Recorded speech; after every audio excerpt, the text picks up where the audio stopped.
హరే రామ్. పెసరపప్పు ఇప్పుడు నేను ఒక గ్లాస్ అంతా డ్రై రోస్ట్ చేస్తూ ఉన్నానండి. సిమ్లో పెట్టుకొనేసి రెడీ ఫర్ డ్రై రోస్ట్ చేస్తాం. నెక్స్ట్ ఏమి అని చెప్తాను చూడండి. మనం వేయించిన ఇట్లా పెసరపప్పు గిన్నెకి తీసుకొనేసి మనం వాష్ చేసుకుంటాం. మనం వాష్ చేసుకుంటే పెసరపప్పులోకి ఇప్పుడు డైరెక్ట్గానే ఒక 3 టమాటాలు, ఒక పెద్ద వెల్లుల్లిపాయ పట్టు తీసిండేది, ఒక 2 పెద్దవి ఆనియన్స్, మనం కారం తగ్గట్టుగా పచ్చిమిర్చి అన్నీ వేసేసి కుక్కర్లో ఒక కూతు కూబిస్తాం.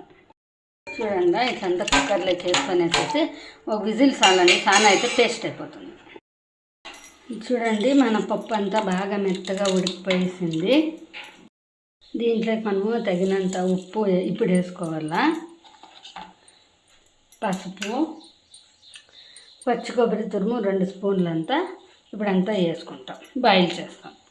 చూడండి మన పెసరపప్పు బాగా బాయిల్ అయిపోయింది. ఇప్పుడు ఆఫ్ చేసి నెక్స్ట్ చూడండి మన పెసరపప్పు బాయిల్ అయిపోయి డిష్ అవుట్ చేసుకున్నాము. ఇప్పుడు దీంట్లోకి వచ్చేసి కరివేపాకు, సాసులు, ఇంగు వేసుకొని ఉండేది తిరుగుతాను. లాస్ట్లో వేయాలి లెమన్ జ్యూస్, ఒక లెమన్ జ్యూస్ దీంట్లోకి లాస్ట్లో వేయాలి, ఫస్ట్లో వేయకూడదు, అప్పుడు కసరు వస్తుంది. మనము ఇంకా సర్వ్ చేసేది మొదలు ఇట్లా వేసేసి సర్వ్ చేస్తాం.